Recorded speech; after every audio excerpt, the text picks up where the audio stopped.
Мгм. Так.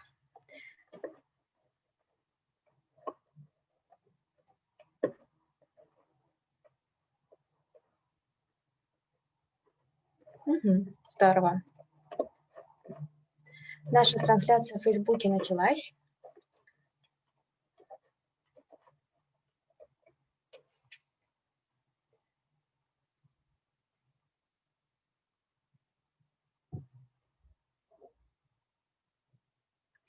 Еще раз здравствуйте, дорогие друзья. Мы рады приветствовать вас от имени Культурного центра «Франкотека» Библиотеки иностранной литературы.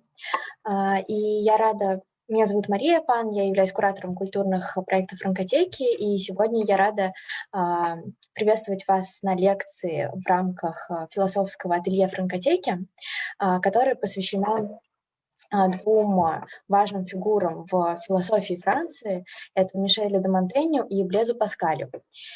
И сегодняшняя лекция будет первой лекцией из цикла 3 встреч, посвященной двум этим фигурам. И на первой лекции на французском языке, которую нам прочитает Александр Жакоб Руссель, который является студентом магистратуры философского факультета университета имени Лаваля в Квебеке в Канаде. Александр также сейчас пребывает в Москве и читает лекции в Российском государственном университете при Российско-канадском международном центре Москва-Квебек. И сегодня у нас есть возможность послушать эту замечательную тему, которую раскроет Александр на французском языке. И это будет вводная лекция, где мы узнаем о двух фигурах Мишеле де Монтенье и Блезу Паскале, их особенности, сходные черты и различия, а уже на двух следующих встречах мы поподробнее остановимся на каждой из этих фигур и поговорим о них поподробнее, да. Сейчас я передаю слово Александру. Также скажу, что Александра прекрасно говорит на русском, и третья, такая часть лекции, она будет тоже на русском языке, потому что так будет интереснее объяснить какие-то концепции, которые будет представлять Александр, поэтому тоже, если будет что-то непонятно, обращайтесь, задавайте вопросы на французском, на русском языке. Будем рады, если вы к нам будете подключаться с камерой, со звуком, будем рады общению и такой коммуникации, поэтому чувствуйте себя комфортно, желаю вам приятной лекции и с радостью передаю слово Александру. Спасибо. Спасибо, Мария. Так, если у вас есть какие-то вопросы, вы сможете их задать. Если есть одно слово, которое вы не поймете, тоже сможете остановить меня и спросить, чтобы я перевел на русский. Donc, bonjour à tous, je vais commencer. Je vais faire une présentation en deux parties. La première, ce sera Michel de Montaigne. La deuxième parlera de Blaise Pascal. Dans la première partie, je vais commencer par parler de l'histoire, de la vie de Michel de Montaigne. Ensuite, je vais parler du contexte historique dans lequel il a vécu. Ensuite, je vais parler de sa conception philosophique, de son scepticisme et de deux distances auxquelles on se rapporte communément afin d'expliquer sa philosophie. Puis ensuite, je vais parler du jugement de Port-Royal et de Sainte-Beuve sur Montaigne. Ensuite, dans la section sur Pascal, je vais encore une fois parler de sa vie, de son histoire, pour ensuite parler d'un fragment en particulier, le fragment 327, sur les deux ignorances. Puis ensuite, à la toute fin, je ferai une section qui sera une interprétation mixte des deux auteurs, comment ils se rapportent les uns aux autres, comment ils sont semblables, comment ils sont différents. Maintenant, commençons par Michel de Montaigne. Michel de Montaigne, seigneur d'un château de Montaigne, se trouvant non loin de Bordeaux en France, est né le 28 février 1533 et est mort le 13 septembre 1592. Son père lui donna une éducation humaniste, durant laquelle il apprit le grec ancien, le latin dès le plus jeune âge. Son père le mêla, dit-on, On peut l'apprendre d'ailleurs par Sainte-Beuve dans l'histoire de Port-Royal, que son père le mêla avec des gens de la condition la plus abjecte, de la condition la plus basse, afin que Montaigne soit toujours humble et qu'il ne méprise personne et qu'il sente qu'il est obligé et est attaché au peuple. Il fera ensuite des études de droit à Bordeaux, après lesquelles il travaillera au Parlement de Bordeaux en tant que conseiller, et cela pendant 13 ans. Pendant ces années, il rencontrera Étienne de la Boétie, un conseiller aîné, avec lequel il liera une amitié si forte que la mort de Boétie le bouleversera tant qu'il écrira un essai, un des plus célèbres, sur l'amitié. Montaigne sera marié à une fille d'un parlementaire, Françoise de la Chassaigne. Par la suite de la mort de son père, Montaigne héritera du château de son père et pourra se défaire de sa charge de magistrat diplomate. En 1570, à l'âge de 37 ans, il prend la décision de se retirer dans ce même château afin de commencer une première édition de ses œuvres célèbres, les Essais. N'oublions pas de rappeler qu'une année auparavant, à la demande de son père, il fit une traduction de la théologie naturelle de Raymond Sebon, qui sera le sujet central d'un des plus célèbres essais, l'essai du deuxième livre, 12, intitulé Apologie de Raymond Sebon. Afin de trouver un remède à sa maladie, et aussi pour des raisons diplomatiques, il entreprend un voyage en Europe pendant environ une année, de 1580 à 1581, où il ira entre autres en Autriche et en Italie. Son voyage sera d'ailleurs relaté dans son journal de voyage, intitulé ainsi Journal de voyage. En 1581, il sera élu du maire de Bordeaux pour 2 années et sera ensuite réélu encore pour 2 autres années. Maire pendant 4 ans, il devra faire face à une période de troubles politiques et aura l'occasion de rencontrer le duc de Matignon, gouverneur de Guyenne, dévoué à Henri III. C'est d'ailleurs par l'entremise de ce dernier que Montaigne sera chargé d'une mission entre le roi de France et le roi de Navarre. C'est une région située à la frontière entre la France et l'Espagne. Montaigne meurt en 1592 à l'âge de 59 ans. Donc, parlons un peu du contexte historique dans lequel Montaigne se trouve. Alors qu'il commence à écrire ses essais, nous sommes durant la période moderne, qui s'étend en France à peu près sur 3 siècles, à partir du 15e siècle, à partir de la fin du 15e siècle, jusqu'à la Révolution française de 1789, qui sera d'ailleurs la période des Lumières. C'est aussi la période de la Renaissance française, qui commence plus ou moins au milieu du 15e siècle et se termine vers le début du 17e. Outre cela, nous sommes dans un contexte de guerre civile et de guerre religieuse entre les religions catholiques et protestantes. La France de son époque est déchirée jusqu'à l'intérieur des partis politiques. Parfois, nous pouvons voir dans le parti politique catholique des gens qui s'opposent, qui tentent de défaire le politicien en chef. Même chose aussi du côté protestant. Il dira d'ailleurs que ces années diplomatiques ont été très difficiles. Jean Bazamo, un auteur français, indique que Montaigne déplorait la difficulté de maintenir un engagement raisonnable et mesuré, attentif à respecter la loi et le droit dans les jeux d'influence et de compromis. On comprend donc que face à cette situation, il était très difficile pour Montaigne de respecter une certaine moralité. Face à ce contexte historique, Montaigne ne se propose pas d'écrire un traité théorique de ce qu'il faut faire absolument, une espèce de loi écrite que nous devrions absolument suivre. Mais il tente plutôt d'observer la diversité de la multitude particulière, pourrions-nous dire, de voir les événements dans leur succession afin de pouvoir s'adapter à chaque situation. C'est plutôt, on pourrait dire, un homme du concret, un homme qui comprend que chaque situation est plus ou moins. I am sorry very well и вхаву в жопу бом-бом-бом.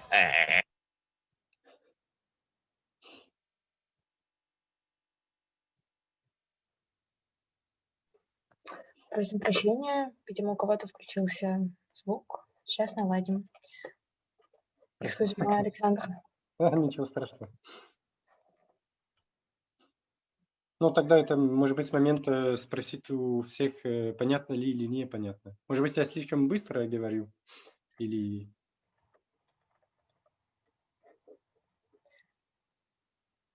Да, здравствуйте, дорогие друзья. Всем ли понятно? Все ли получается? Да. Мгм. Друзья, вы можете прям включать Здравствуйте, привет. Мгм. Здравствуйте. Нужно ли говорить помедленнее или, как говорит Александр, все понятно? Bonjour. Non, je crois qu'on a tout compris. Bonjour à tous et à tous. I am sorry very well и вхаву в жопу бом-бом-бом. Так. М.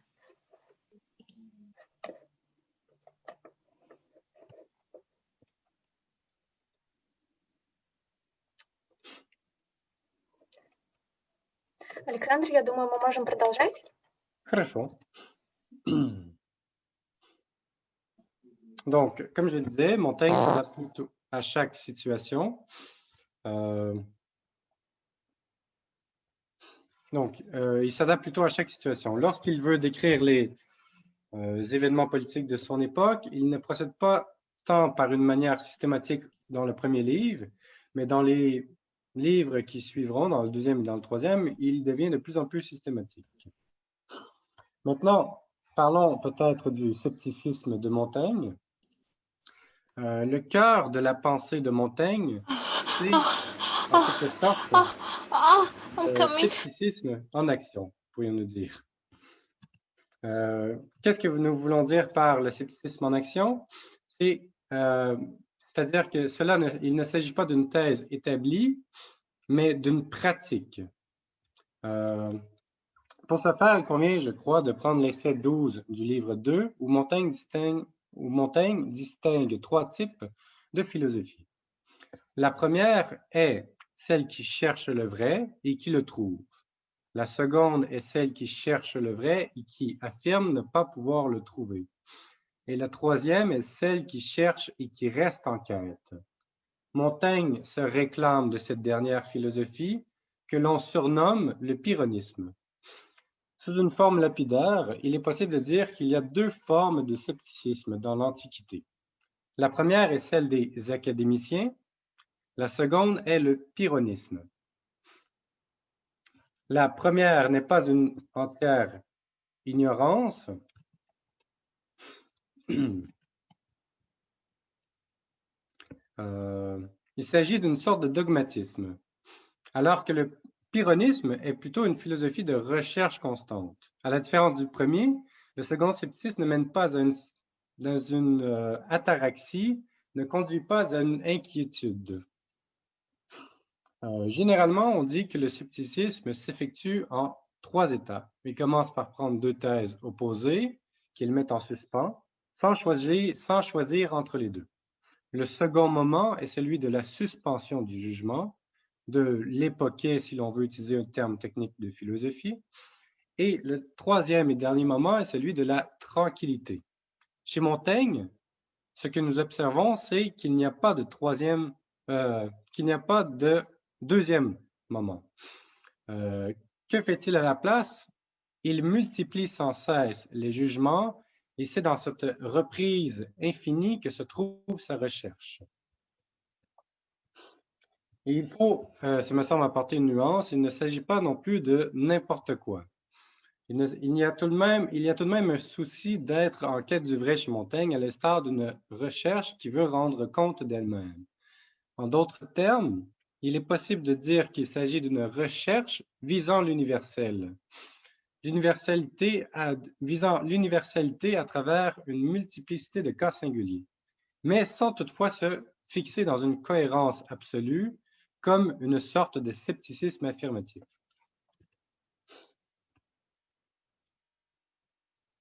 Donc, est-ce que tout est clair pour les auditeurs? Est-ce que vous voudriez plus d'explications sur le scepticisme?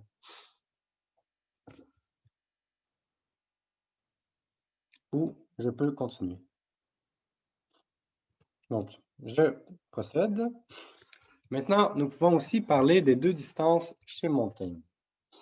On parle souvent de double distance chez Montaigne. La première serait celle par rapport aux choses humaines et la seconde, celle par rapport aux choses divines. Donc, la première se rapporte au scepticisme dont nous avons déjà parlé.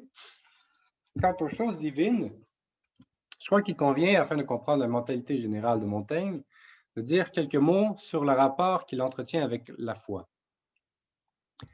L'erreur ici serait probablement d'affirmer que Montaigne est un athée virulent. Généralement, il est plutôt vu comme un fidéiste, comme quelqu'un qui aurait une foi, mais sans avoir de justification de cette foi. En d'autres termes, nous pourrions dire qu'il est un agnostique, qu'il ne peut accéder à Dieu, ni ne peut le nier non plus.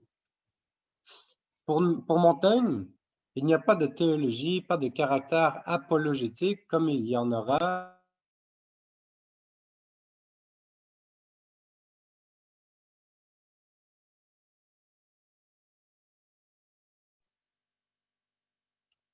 Donc, est-ce que vous m'entendez maintenant? Oui, oui, merci. Oui, parfait.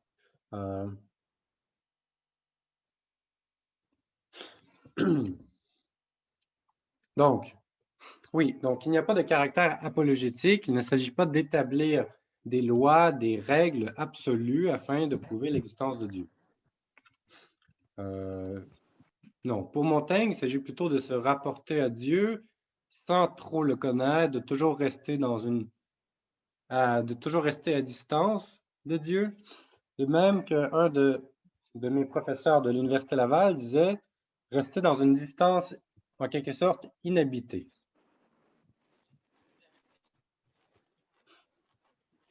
Donc maintenant, procédons au jugement de Sainte-Beuve sur Montaigne. Sainte-Beuve commence par une formule assez remarquable. Il cite Montesquieu qui dira « Dans la plupart des hommes, je vois l'homme qui écrit. Dans Montaigne, l'homme qui pense. » Donc, on voit par là que pour Sainte-Beuve, ce qui est important chez Montaigne, c'est le fait de penser par soi-même individuellement. Nous verrons d'ailleurs un peu plus tard que Montaigne est souvent associé à Socrate et que nous avons d'ailleurs raison de l'associer à Socrate. Sainte-Beuve commencera d'ailleurs tout d'abord par écrire quelques pages sur la pensée générale de Port-Royal sur Montaigne. Donc, la pensée de Montaigne pour Port-Royal est connue par l'entremise de Pascal, lequel, arrivant en ces lieux, aura une discussion qui deviendra célèbre, qui sera canonisée et retranscrite afin qu'elle soit conservée. Montaigne, dans cette discussion, est opposé à Épictète. Épictète représente pour Pascal les philosophes et les penseurs qui s'appuient sur le moi, qui s'appuient sur l'intelligence comme étant absolue, comme étant apte à connaître le vrai. Montaigne est vu par Pascal plutôt comme étant la nouvelle figure des sceptiques, des Pyrénéens pour son époque. Montaigne ne s'appuie donc pas sur une conscience une et distincte, une conscience qui serait apte à tout connaître absolument.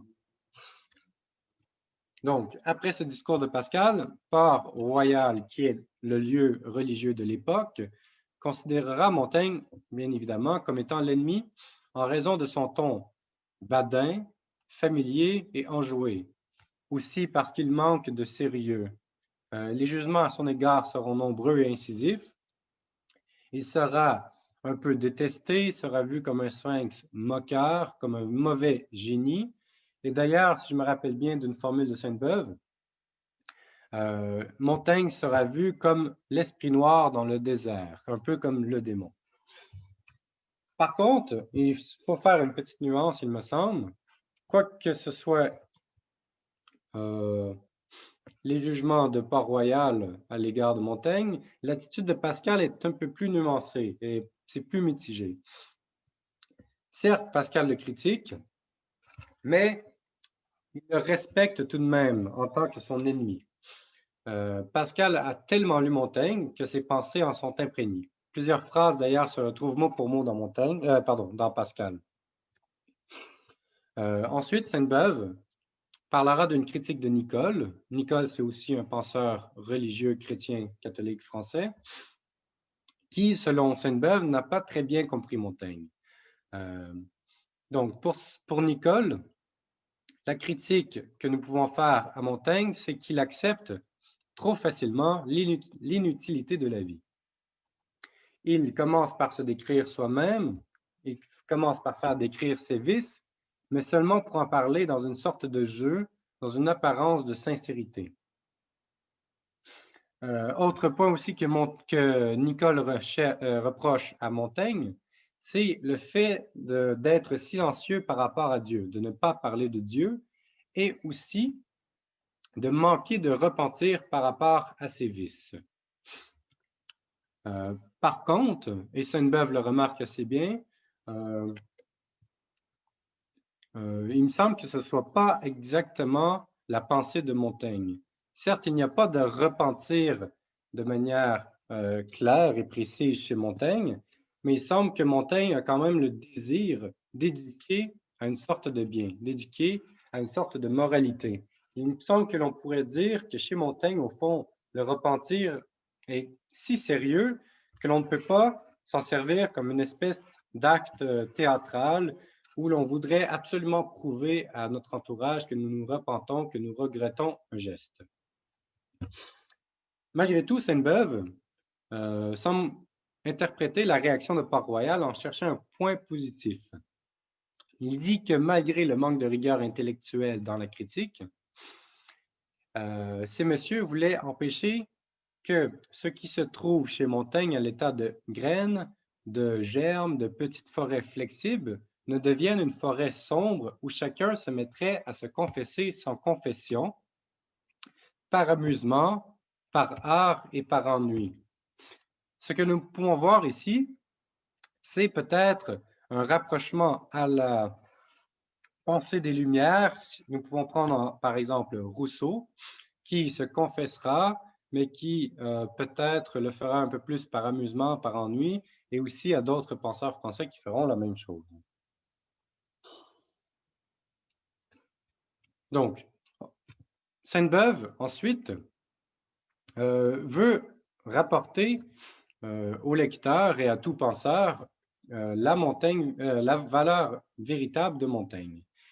Il dit qu'avec le temps, ce que les œuvres avaient d'actuellement émouvant, de contagieux, cela se dissipe et une distance historique permet, sous un certain rapport, de mieux pénétrer un texte. De plus, lorsque l'on lit véritablement Montaigne, il ne semble pas qu'il soit, comme le décrivent les jansénistes, à travers toutes ces histoires ramassées, racontées ici et là, il y a quelque chose qui nous rejoint tous et toutes, et il y a à cela une cause. Sainte-Beuve nous dit que ce n'est pas lui seul qui nous débite, c'est nous en même temps que lui, c'est tout l'homme de la nature, comme si chaque homme portait la forme entière de l'humaine condition. Ici, ce que nous devons voir, c'est que chaque lecteur lisant Montaigne doit faire une espèce d'introspection, il doit apprendre à se connaître lui-même, à réfléchir sur lui-même, à regarder ses propres vices, à regarder ses propres faiblesses. C'est pour cela que Montaigne, d'ailleurs, nous est si proche. Donc, autre chose que nous devons ressortir de Montaigne, c'est que il ne s'agit pas d'un système philosophique. Même que Sainte-Beuve affirmera de Montaigne qu'il n'est pas non plus un pyrrhonien. Montaigne, pour Sainte-Beuve, c'est l'homme de la nature. Donc ici, qu'est-ce que l'on entend par nature? Il semble que l'on peut le rapporter au fait que Montaigne, c'est un homme sans la grâce divine. C'est un homme qui, justement, recherche la nature véritable de l'homme telle qu'elle est en tant que telle. Mais malgré le fait que Montaigne soit sans la grâce divine, qu'il recherche la condition naturelle de l'homme, il est quand même un exemple complet de tempérance et de modération. Parce que justement, pour lui, l'homme doit chercher la modération. Donc, on pourrait faire, en conclusion, nous pourrions dire que Montaigne est près de nous tous. Pourquoi? Parce que ce qu'il décrit au fond dans ses essais, c'est le moi. Ce moi qui existe, que ce soit sans religion ou avec la religion, sera toujours existant. On ne peut pas l'empêcher d'exister, même en étant religieux, en étant chrétien. À un tel point que Sainte-Beuve dira que Montaigne est partout. Montaigne, c'est ceux qui critiquent, ce sont les philologues, ce sont les moralistes, ce sont les doctes et les érudits, ce sont les chrétiens même, qui, malgré tout ce qu'ils font, auront toujours du Montaigne en eux. C'est assez remarquable comme formule, il me semble. Donc, maintenant, peut-être pourrions-nous passer à Blaise Pascal, faire un peu l'histoire de sa vie, puis ensuite, nous reviendrons à la section sur la folie de croire à la vérité de nos jugements. Mais cette section sera en russe, donc peut-être je la ferai les deux ensemble à la fin. Est-ce que vous êtes tous et toutes d'accord? Oui? Parfait. Donc, Blaise Pascal maintenant. Blaise Pascal est né le 19 juin 1623 à Clermont. C'est une ville qui est aujourd'hui nommée Clermont-Ferrand. Elle se trouve dans le sud-centre de la France. Et Pascal est mort le 19 août 1662 à Paris. Il est né dans une petite famille bourgeoise. Il perdra sa mère à l'âge de 3 ans. Son père, Étienne Pascal, était le conseiller du roi de Clermont. Pascal avait 2 sœurs qui lui survécurent, Jacqueline et Gilberte. La dernière sera d'ailleurs celle qui écrira sur la vie de son frère. Pascal n'est jamais allé dans un collège, c'est son père qui s'occupera de son éducation. Donc, la famille de Pascal déménagea à Paris en 1631 pour établir leur demeure. Sa sœur indique que Pascal retira beaucoup de cette retraite, car son père put s'appliquer davantage aux soins de son éducation. Il commença d'abord par lui apprendre la grammaire, mais aussi les principes de la grammaire, ce qui permit à Pascal de comprendre la raison des règles. Et ensuite, lorsqu'il voulait apprendre quelque chose, il se rapportait toujours aux principes afin de mieux comprendre. Ensuite de quoi, son père lui donna des connaissances sur les phénomènes naturels, lesquels nous surprennent naturellement lorsqu'on les considère. On peut prendre par exemple le fait que le cuivre prend plus de masse lorsque l'on le brûle, par exemple. Un autre phénomène spécial, ce serait peut-être un changement de couleur de la flamme par rapport au combustible. Je donne des exemples un peu plus contemporains, mais c'est des phénomènes qui, naturellement, nous surprennent. Elle indique, sa sœur, que Pascal était avide de savoir et qu'il voulait toujours remonter de l'effet à la cause par lui-même. Et si les raisons que l'on donnait sur les phénomènes naturels étranges et qui surprennent ne le contentaient pas, il cherchait par lui-même la cause et l'explication.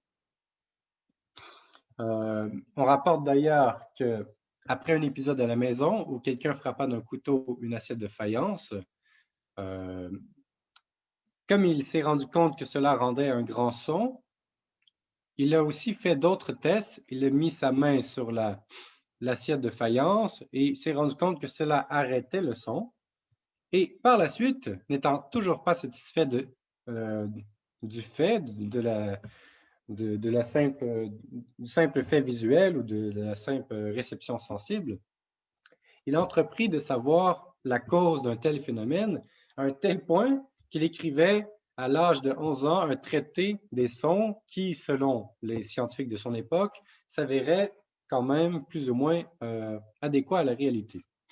À l'âge de 12 ans, il rencontra la géométrie de façon exceptionnelle selon sa sœur. D'ailleurs, lorsque l'on lit cette histoire, on se demande si ce n'est pas une histoire complètement rocambolesque, à la Hollywood, complètement extravagante. Son père, nous dit-elle, ne voulait pas qu'il ait pris les mathématiques en jeune âge, mais plutôt le grec et le latin, parce qu'il ne voulait pas que son fils devienne superbe, que son fils s'enorgueillisse de son savoir. Mais Pascal, étant si intrigué à cette science dont il ne connaissait rien, s'est mis à entreprendre à chercher par lui-même la nature des figures géométriques en les dessinant au charbon sur les carreaux du plancher dans une pièce de la maison. Donc, sa sœur nous dit que son génie naturel le poussa jusqu'à découvrir ce qui équivaut à la 32e proposition d'Euclide, et cela sans même avoir aucune connaissance des mathématiques ou de la géométrie. C'est-à-dire, il avait quand même des connaissances de base, mais il connaissait seulement les noms de lignes, de figures, nous dit-elle. Donc, ensuite, elle nous dit que son père entra dans la pièce. Il fut complètement bouleversé de découvrir que son fils avait découvert les éléments d'Euclide par lui-même, et il décida, après avoir consulté un de ses amis, de lui donner les éléments d'Euclide à lire dans ses heures de récréation. C'est d'ailleurs un événement qui est très exceptionnel parce que l'on se dit, si cela est vrai, Pascal avait quand même un génie exceptionnel. Il était capable de se rendre compte de principes euclidiens que généralement on a de la peine à comprendre, même en lisant les textes. Et on se demande vraiment pourquoi, comment, ou plutôt comment il a pu se convertir, comment un homme aussi rationnel a été capable de devenir aussi religieux de manière indescriptible. Donc, je poursuis. À l'âge de 16 ans, il écrivit ensuite un traité des coniques. À l'âge de 19 ans, il inventa, nous dit-on, la machine d'arithmétique, que l'on nomme aussi la pascaline. Aujourd'hui, on pourrait dire que c'est plus ou moins une calculatrice, une machine à boules. À l'âge de 23 ans, il fit des expériences sur le vide. À l'âge de 24 ans, en 1646, il reçut une grâce divine qui le fit se convertir. C'est ce que nous appelons généralement sa première conversion.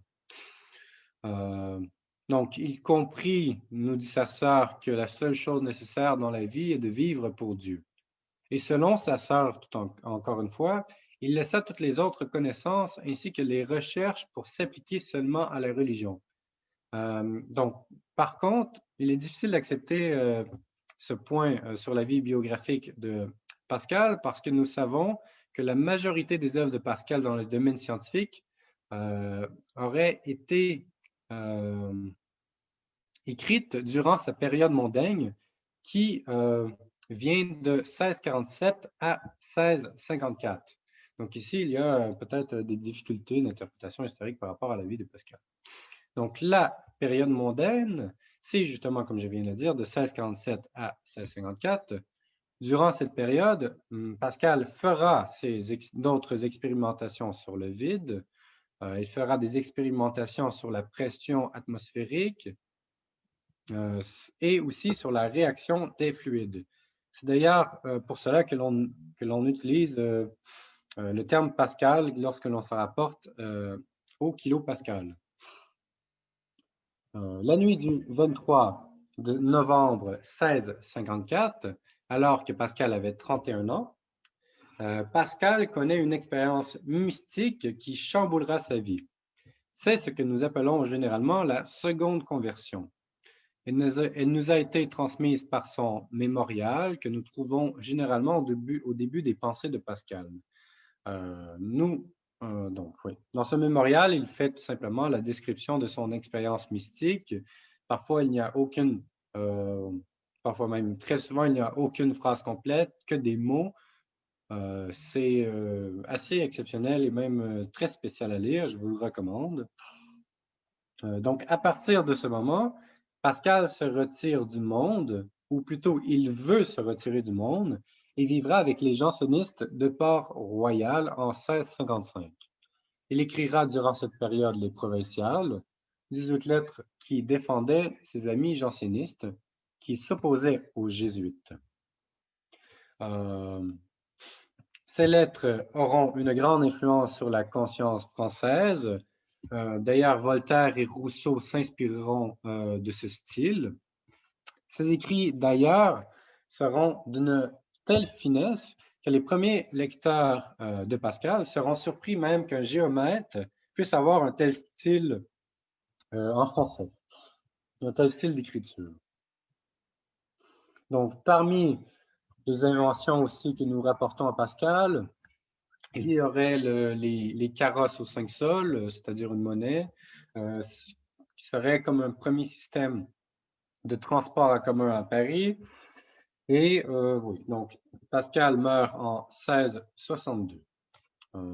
C'est à peu près tout pour l'histoire de Pascal.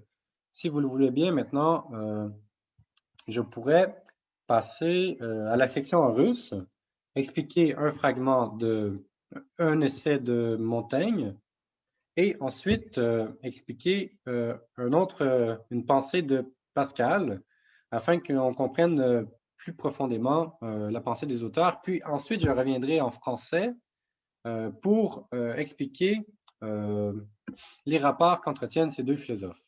Est-ce que cela vous semble plus ou moins logique ou oui? Parfait.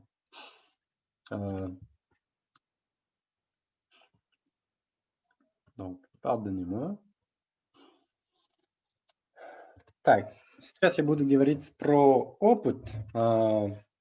26-й или 27-й Монтенья. Я буду читать, и если там есть ошибки грамматические или по узусу, я прошу заранее извинения, потому что я не русский, и иногда сложно. Но я попытаюсь все равно без ошибок. Так, в опыте 27-м можно увидеть взгляды Монтенья на нашу осведомленность. По обыкновению он начинает с того, чтобы противоставить две идеи. Во-первых, он говорит о вере, о склонности к легковерию и о готовности поддаваться убеждению со стороны. Во-вторых, этому он противопоставляет высокомерие, бахвальство. Для него вера – это нечто как бы запечатлеваемое в нашей душе. Так, для него, как и для многих, это кажется простодушием, невежеством.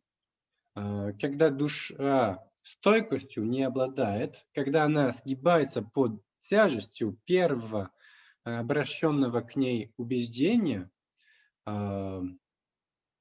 или когда, когда душа сгибается под тяжестью первого убеждения.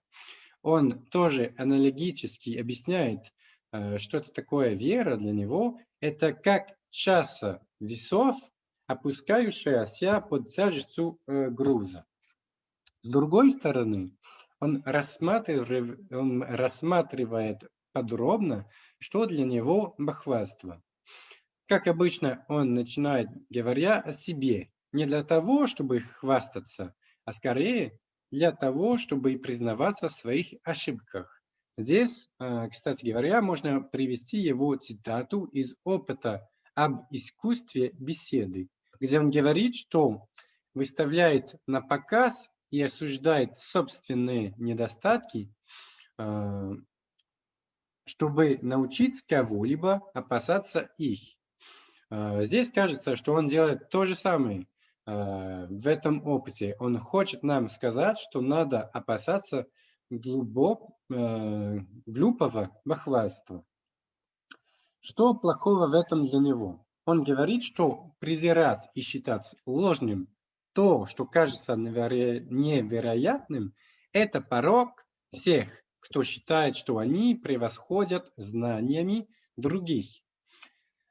Примером служит ситуация с теориями заговора.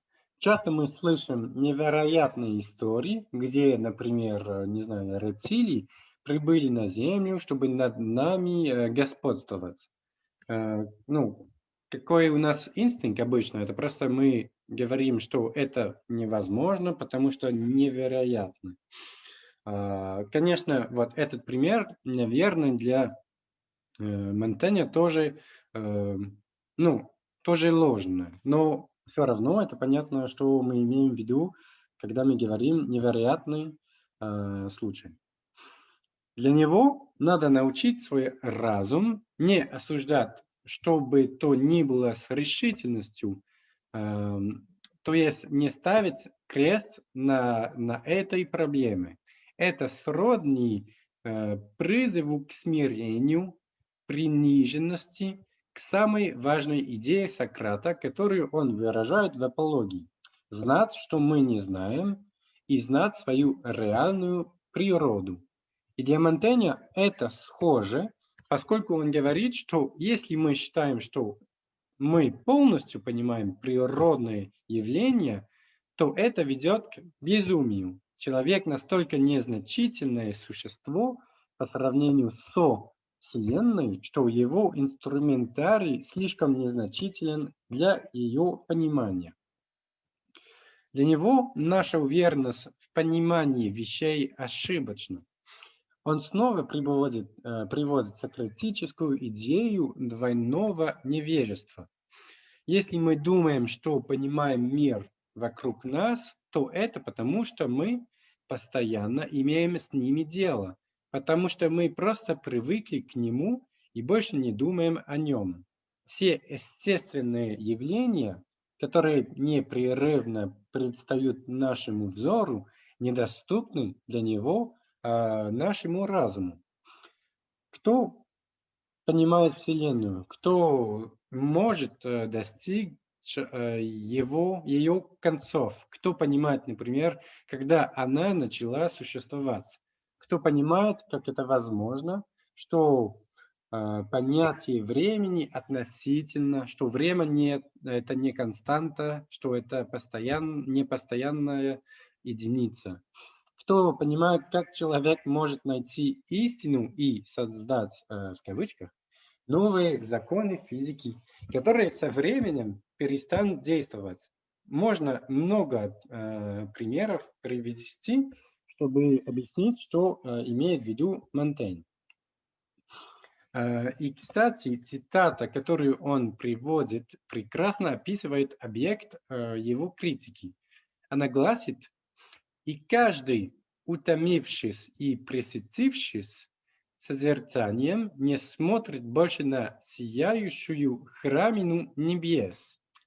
Люди, которые думают, что превосходят знаниями других, просто устали созерцать небосводы, звезды, которые своей, скажем, непостижимой человеческому уму красотой должны делать его смиренным. Для него следует просто яснее осознать нашу собственную невежественность и слабость. Затем в опыте он переходит ко второй части, которая говорит о доверии к людям, заслуживающим его. Люди, ставшие свидетелями маловероятных вещей, разделяются на два типа. Те, авторитет которых не столь значителен, чтобы мы безропотно подчинялись ему, и те, которые даже если бы не привели никаких доводов, все равно сокрушили бы нас своим авторитетом. К первому типу относятся в тексте граф де Фуа, историк Жилья и другой историк Жан Буше. Они рассказывали о невероятных исторических событиях своего времени, но ведь их авторитет не настолько высок, чтобы мы не осмелились усомниться в правдивости их рассказов, мы не должны им доверять. Или просто не следует им доверять. Ко второму типу относятся приведенные в тексте примеры Плутарх, Плиний и святой Августин. Или Августин, извините, я просто не знаю, куда падает ударение. Почему стоит им доверять? Во-первых, они сами приведут события из достоверных источников. Во-вторых, у них столь тонкое, точное и живое суждение, что нам не стоит сомневаться в исключительном богатстве их познаний. В-третьих, мы должны осознавать нашу глупость, наше невежество, наше легковерие, что мы не можем сравниться с ними в добродетели или в благочестии, или можно еще в познаниях, в уме или в учености. По-моему, здесь ключ, чтобы понять суть текста, это опять относится к Сократу.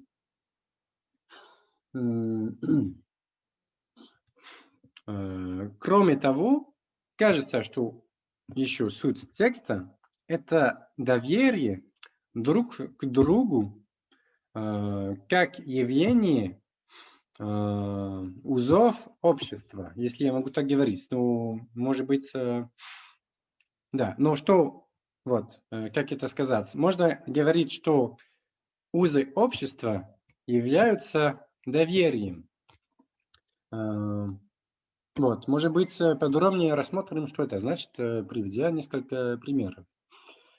Если у нас сломается машина, к кому мы обращаемся? К любому человеку, к поварам или к механику? Если у нас болезнь, опять мы к кому обращаемся? К механику или к преподавателю русского языка или к врачу? А если мы хотим строить дачу, или если мы хотим поменять полы на кухне, ванной или ванной, мы всегда, даже в самых банальных случаях, мы всегда обращаемся к специалистам в конкретной области. Да, вот решение для него это просто не решать самим, а просто доверять профессионалам. Надо доверять тем, которые, ну, можно так говорить, более умные нас, или тем, которые заслуживают доверия. Опять стоит привести нюанс. Это не значит, что надо... нет, это значит, что надо избегать крайностей в обеих ситуациях. То есть не надо презирать то, что мы не можем постичь, не надо этому противостоять, не надо быть высокомерным, но тоже не следует быть безумным, слепым или ханжеским. Сейчас перейдем к фрагменту Паскаля. Так, все понятно, да? Или не все понятно? Более-менее понятно? Хорошо, тогда Да, понятно. Хорошо. Вот, может быть, некоторые слова про так, как это сказать? Я сейчас объясню на французском. Généralement, il y a deux систематизации мыслей Паскаля. Ну, есть больше, но в основном мы всегда выбираем либо систематизацию Лафума, либо систематизацию Бруншвик. И мы говорим букву фамилии сначала и потом номер. То есть, если я говорю L43, это значит, что это мысль в систематизации Лафума номер 43. А если я говорю B, не знаю, 150, то это, конечно, мысль относительно систематизации Бруншвик. Просто чтобы мы знали, потому что я буду говорить, откуда я взял мысль. Вот. Сейчас берем фрагмент B327 или L 83. В этой мысли рассматривается 3 типа невежества. И опять в этой смысле можно видеть нечто похожее на взгляды Монтэня. Вот. Первое невежество – это естественное неведение, с которым человек рождается на свет. Оно человеку присуще, и поэтому Паскаль начинает мысль, говоря, что простые люди судят о вещах верно, ошибаясь. Хотя это очевидное противоречие, это объясняется тем, что для человечества естественно ошибаться.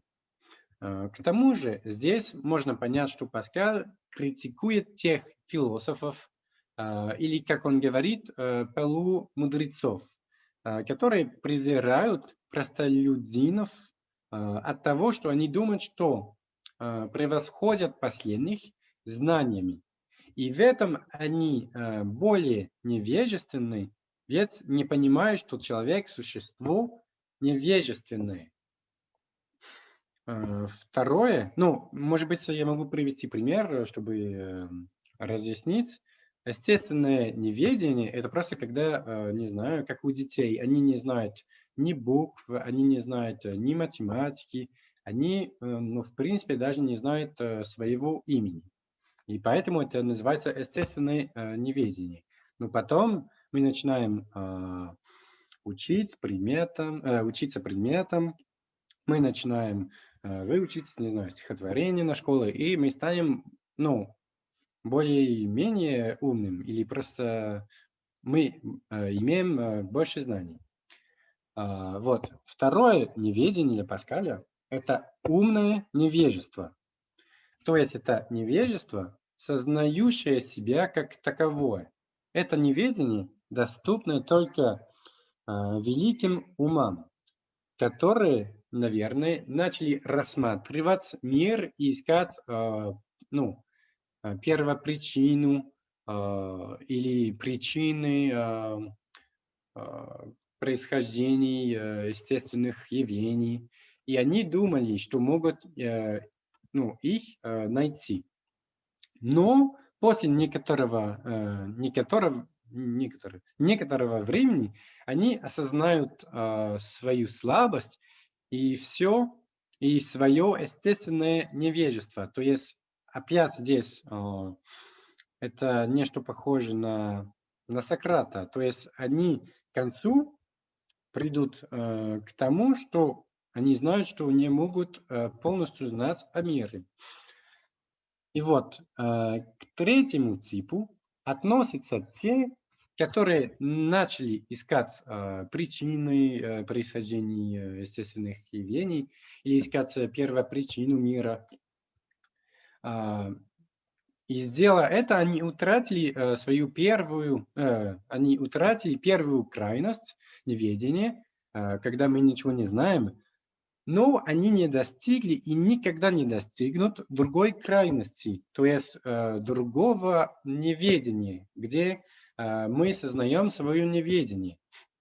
Они, можно так сказать, что они находятся посередине, и, как Паскаль говорит, они тешатся крохами. По-моему, критерий понимания текста, вот, как я сказал, это схож с идеями Сократа и Монтэня. Допустим, что цель, к которой должны стремиться люди, это осознавать свое неведение и принимать его и свою человеческую природу как таковую. Что касается третьего типа, кажется, что для Паскаля именно эти люди нарушают общественный порядок, ведь они сбивают с толку простых людей, ложно рассуждая обо всем. То есть они рассуждают ложно обо всем, и эти лжи они учат людям. То есть, этим лжам учат людей, по-моему, надо так сказать. К тому же следует отметить, что люди третьего типа – это, возможно, те, которые хотят иметь познание, но не имеют морали. Можно раскрыть смысл фрагментом Бруншвик 127, речь которого идет о щите наук. Мы цитируем: «В минуты скорби знание вещей внешних не может меня утешить вне знаний морали, но знание нравов всегда утешит меня в невежестве относительно наук о внешнем мире». Здесь можно видеть, что для Паскаля лучше иметь добро в числе своих добродетелей, чем познание. Но это, конечно, не значит, что разум не должен существовать. Наоборот, он должен именно, он нужен именно для того, чтобы мы знали свою подлинную природу. Как он говорит, это в фрагменте B66. Извините. Так, как он говорит, нужно знать самого себя. Пусть это не поможет найти истину, но поможет хотя бы правильно устроить свою жизнь. А это самое благое дело. Здесь можно понять, что правильность размышления для него является основанием морали. Но не через познание, а через сознание, через понимание своей слабости. Тоже следует, по-моему, добавить один нюанс. Знать самого себя для Паскаля – это не значит, что… это не значит, как у Монтэня знать себя просто так. Просто, не знаю, думать о себе, размышлять о себе, и испытывать или писать опыты. Нет, для него это более значит знать, что мы слабые, что Вселенная может нас раздавить, но в это же время надо знать о существовании Бога, потому что наша природа, наша сущность всегда связана для него с Богом. И то, и другое необходимо. Если мы знаем о существовании Бога, но не знаем свою слабость, не сознаем ее, то нами овладеет гордыня. Наоборот, понимание своего ничтожества без познания Бога приведет нас к отчаянию, и жить таким образом будет невозможно. Это, кстати говоря, именно то, в чем Паскаль упрекает Монтэня, что он лжет себе, думая, что он может быть без Бога и просто думать о себе. Так, это… я закончу. Сейчас я буду говорить на французском и буду, не знаю, сравнивать Монтэня с Паскалем. Хорошо? Donc, faisons une interprétation mixte de ces deux auteurs. Après ces considérations historiques et un peu philosophiques, nous pouvons voir qu'il y a un contraste entre ces deux figures. Montaigne est l'auteur humaniste, modéré, qui écrit sur les passions en ne les refusant pas. Pascal, de son côté, est un penseur ascétique, un représentant de la rigueur morale et est un fervent défenseur de la religion chrétienne. Nous pouvons établir un lien entre ces deux auteurs, un lien de manière historique, par les preuves que nous avons des lectures que Pascal a fait de Montaigne. En tout, nous aurions 12 références explicites. De plus, en plusieurs endroits, il fait référence à Montaigne de manière tacite. Et c'est ainsi d'ailleurs que l'on sait qu'il a longtemps lu Montaigne et qu'il a médité. Un des textes les plus célèbres, comme je l'ai dit, c'est l'entretien avec Monsieur de Sacy, dans lequel Pascal indique ses vues sur Épictète et Montaigne. Pascal y fait autant des éloges que des critiques. Il le dit être incomparable. Toutefois, chez Pascal, c'est la critique qui l'emporte. Il dira dans une formule célèbre le sot projet que Montaigne a eu de se peindre. La relation que Pascal a par rapport à Montaigne est sans aucun doute ambivalente. Nous pouvons y voir tant une influence qu'une critique. Pour ceux qui voudraient d'ailleurs se renseigner sur le sujet par eux-mêmes, il est possible d'aller voir des commentateurs célèbres. D'ailleurs, j'ai parlé de Sainte-Beuve, c'est un historien des idées et qui a écrit sur l'histoire de Port-Royal. Le second est Léon Brunswick, historien et authentique philosophe français du XXe siècle. Donc, celui qui a fait la systématisation de Pascal, c'est aussi un philosophe français.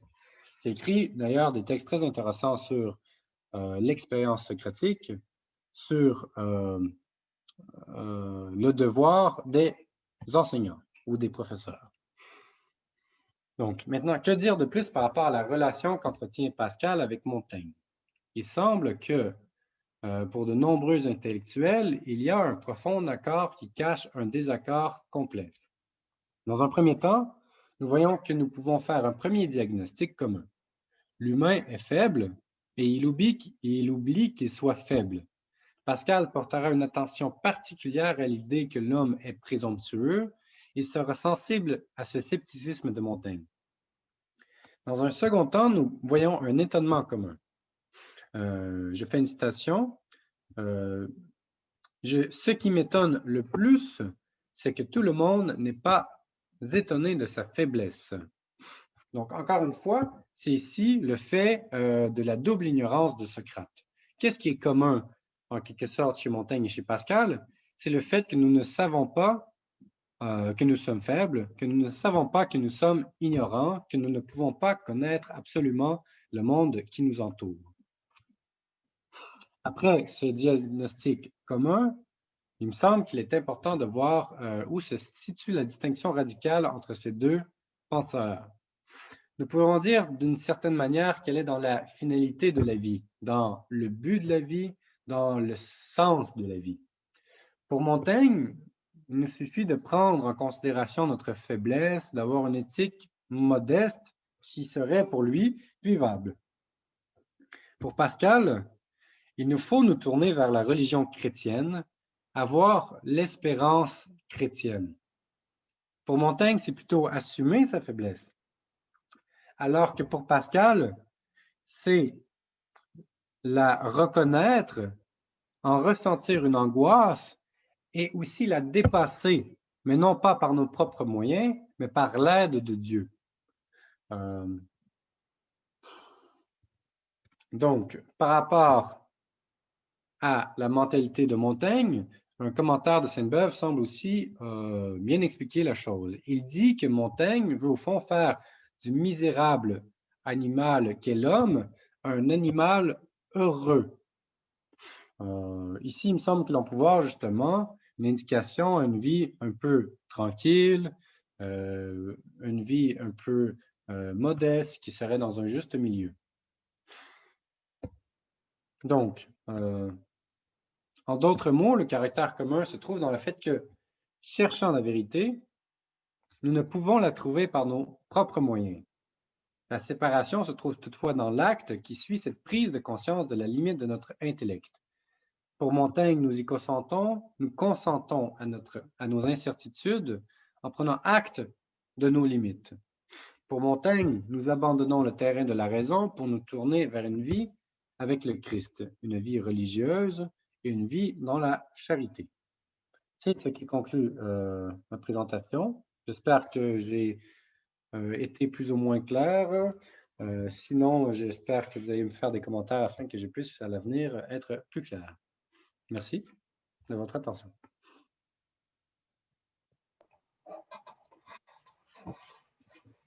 Merci Alexandre. Oui, vous pouvez poser des questions, Alexandre. Et peut-être, Alexandre, vous pouvez donner le conseil. Qu'est-ce qu'on peut lire pour apprendre ce sujet? Mhm. Donc, est-ce qu'il y a des questions ou vous voulez que j'indique tout de suite? Mhm. Vous pouvez écrire votre question dans notre chat ou poser à voix.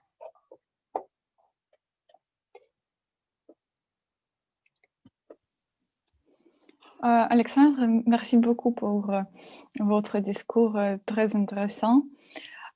J'ai une question. À la première partie de votre discours, vous avez bien parlé des idées de Sainte-Beuve et je me demande s'il y a quelques idées de Sainte-Beuve, peut-être avec lesquelles vous n'êtes pas complètement d'accord ou qui vous avez étonné ou parce que comme j'ai compris bien, vous avez plus d'accord avec le vue de Sainte-Beuve de ce sujet et peut-être il y a des parties que vous semblent pas très sûres. J'espère que vous avez attendu de ce que je veux de vous demander. Oui, je crois que j'ai compris. Donc, vous voulez savoir si je suis d'accord avec toutes les idées de Sainte-Beuve-sur-Montagne? Oui. Je dirais plutôt oui. J'ai lu la section dans le livre 3e, si je ne me trompe pas, dans l'histoire de Port-Royal, où Sainte-Beuve parle de Montaigne en disant que c'est l'homme de la nature, que c'est l'homme naturel. Je trouvais ça plutôt, je trouvais que c'était plutôt une bonne manière de parler. Par rapport au désaccord, je crois que je ne suis pas légal de Sainte-Beuve, donc c'est pour ça que je préfère ne pas trop me prononcer sur les désaccords, mais en principe, je trouve qu'il fait une très belle description de Montaigne et je la conseille d'ailleurs. C'est pas très long à lire, c'est peut-être une 20aine de pages en format de poche. Ouais. Est-ce que ça répond plus ou moins à Merci votre beaucoup. question?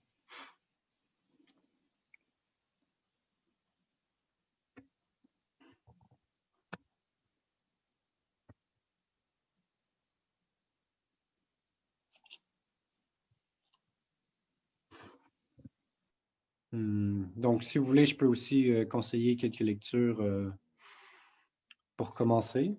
Je crois que pour Montaigne, donc quelle est la formule en français?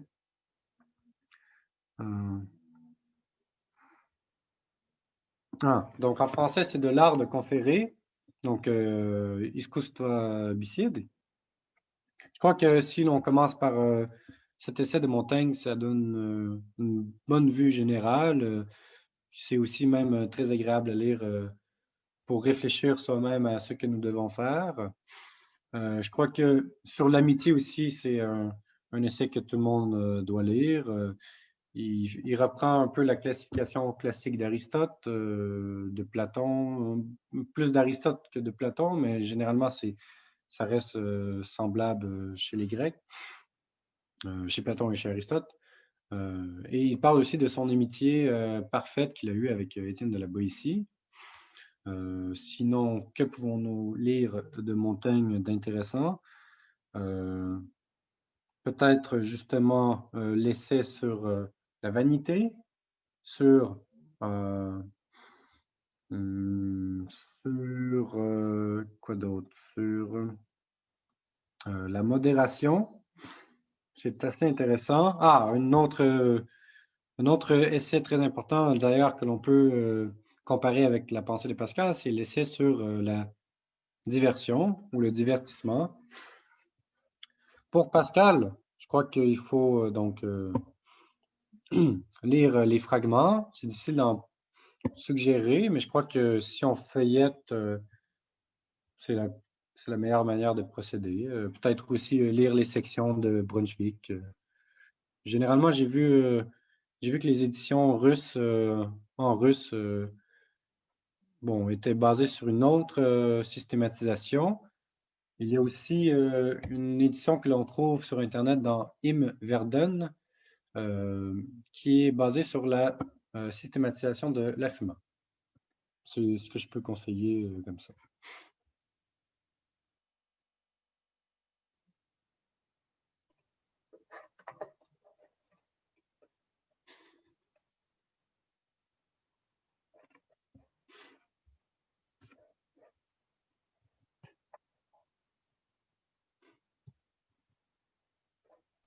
Et est-ce que vous pouvez, s'il vous plaît, écrire les noms de toute la lecture au chat, Oui, je peux donc... s'il vous plaît. oui, Pensée de Pascal. Nous avons donc, les éditions de la FUMA, les éditions de Brunswick. Je vais vérifier pour être sûr que je l'écris de la bonne manière. Donc, Léon. Ah oui, c'est ça, c'est parce qu'il faut faire attention. Donc, ici, Léon.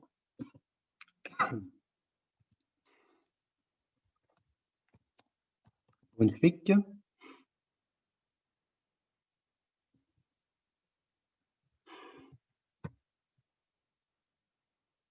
Donc, simplement pour être sûr. Oui, donc Léon Brunswick. Ici, vous voyez, faire attention que ça s'écrit comme ça parce qu'il y a deux philosophes ou interprètes du nom de Brunswick. Peut-être que ça peut porter à confusion. Donc, j'ai donc vérifié pour être sûr, mais c'est comme ça que ça s'écrit. Je peux peut-être aussi vous envoyer la version russe. Pascal. Oui, si.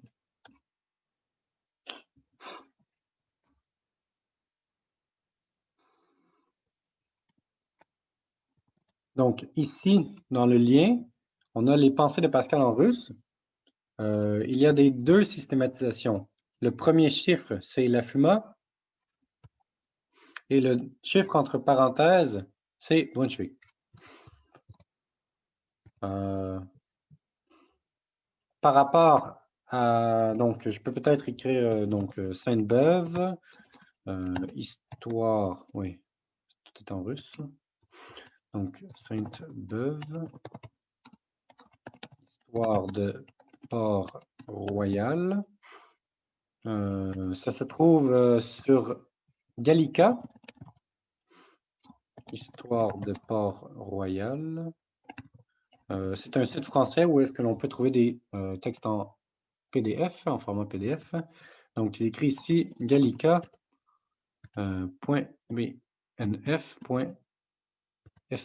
si je ne me trompe pas.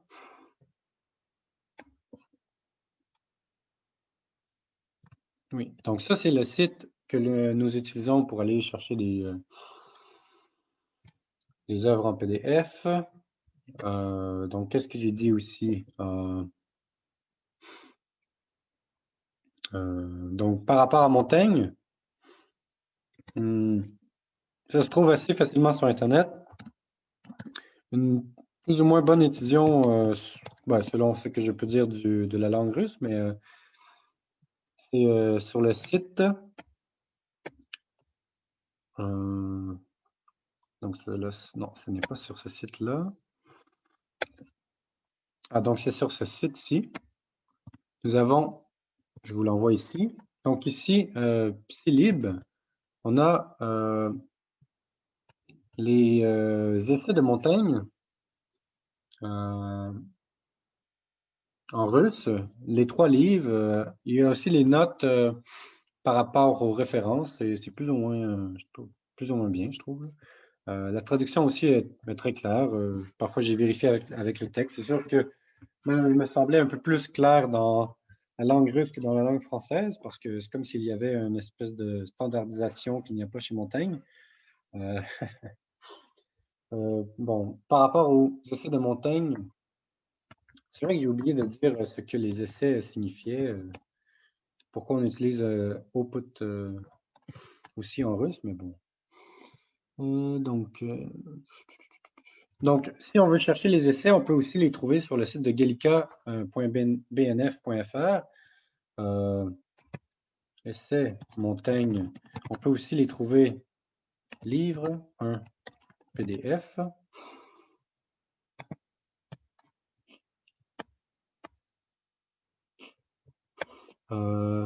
Donc, si on veut dans le texte original, je vais trouver la version. Il y a cette version-ci qui contient une table des matières avec des liens. Donc, on peut chercher plus rapidement. Par contre, les citations en latin ou en grec ancien ne sont pas traduites. Donc, pour ça, il faudra soit aller voir dans d'autres éditions, soit regarder en russe si vous faites les traductions directement. Donc, c'est ce que je peux vous suggérer pour, comme référence de base. Merci beaucoup pour votre recommandation.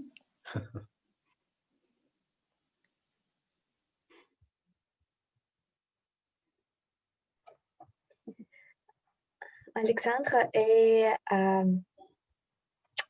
peut-être vous pouvez dire de qui allons-nous parler à la prochaine conférence? C'est Montaigne ou Pascal? Je suggère peut-être de parler de Montaigne directement.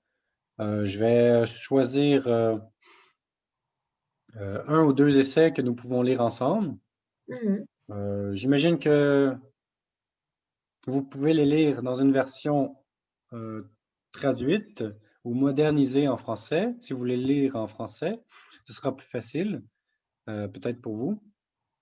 Et donc, la manière que je propose, c'est que nous lisons chacun de notre côté ensemble les textes. Peut-être aussi, pourrions-nous faire chacun une petite présentation de ce que nous avons compris. Et je proposerais plutôt que l'on discute sur les textes plutôt que je fasse une présentation suivie. Ou je peux faire une petite présentation, mais l'optique, ce serait qu'on partage chacun ses vues sur le texte, si cela convient aux participants et participantes. D'accord, merci, c'est très bien. OK. Donc, merci beaucoup pour votre présentation, pour votre conférence. C'était très bien, très intéressant. Et большое спасибо всем участникам также. Надеемся, что будем ждать вас на следующей нашей встрече, где мы уже поподробнее поговорим о Монтaigne. Да, разберем два его текста, будем читать вместе с Александром. Может быть, да, сделаем так, что мы как раз зарегистрированным участникам пришлем тексты до как раз встречи, чтобы была возможность ознакомиться.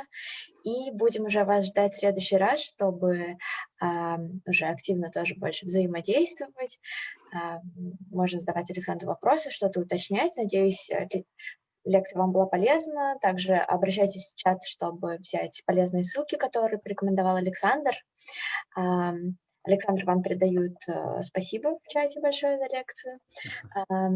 Спасибо большое тем, кто смотрел нас также на Фейсбуке. Оставайтесь с нами, следите за новостями, и в соцсетях Франкотеки и на сайте библиотеки иностранной литературы мы опубликуем анонс следующей лекции. Большое спасибо, Александр, еще раз вам. Спасибо вам за возможность. До новых встреч.